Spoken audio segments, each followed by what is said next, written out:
Hello and welcome to this backwards compatible comics view. Today we're looking at Huck issue number 6, written by Mark Millar with art by Rafael Albuquerque. Colours are by Dave McCaig and lettering by Nate Pecos. Now, lettering is something that I think I'm trying to expand. Basically, there are certain things about comics which are great and certain things which are not.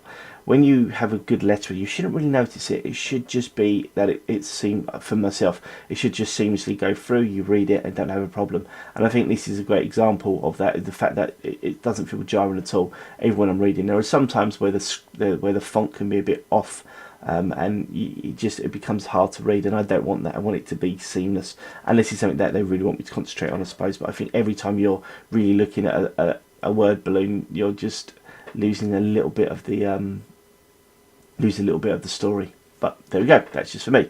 So Huck. Now we're looking at a little bit of difference in styles of these reviews, so please do bear with me. If it's something that you like, do leave it a comment, or if you don't like, that's fine.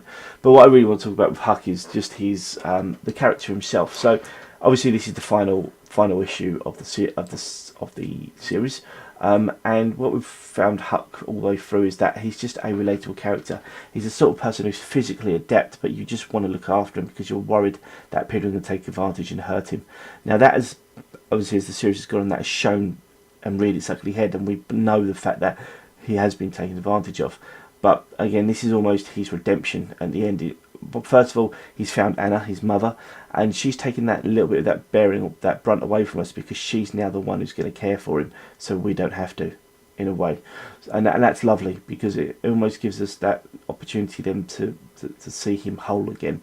Now, obviously, as we're going through, they're not cleared. So a part of that worry and that empathy goes towards Anna, because they're trying to get out of their situation. They're in Russia trying to break out of a scientific investigation place, a bad lab, science lab. But again, so what happens is this, as you can see, the fight scene kicks off, and it crescendos in the middle, and then it goes down, and the low key ending just feels really perfect for the characters. I think Millar's done a great job, just giving you that lovely sense of ending. He has left it so it could reopen, but it's unlikely it will do, but you never know, I suppose. But again, if I never hear from Huck again, I think it's a perfect finish. But obviously if he does want to carry on, then I wouldn't mind coming back to create a different story. Now obviously the art by Rafael Albuquerque is absolutely great.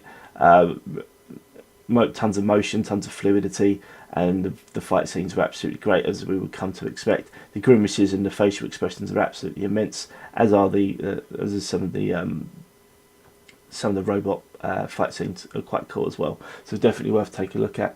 And again, this is a brilliant team, and even when this was first announced, I think tons of people are excited, and I think it's delivered completely. One thing I have got to mention, I think, is the alternative covers by Albuquerque. They're basically just different types of films that he's mocked up and changed. So we've had E.T. and Forrest Gump, as you can see there, and they're great as well. So definitely worth looking out for. So Huck overall has been a brilliant series. Again, low key ending, but definitely a great final issue. Thank you very much for watching. If you'd like to leave any comments below, then please do. Do take care. Thank you, and good night.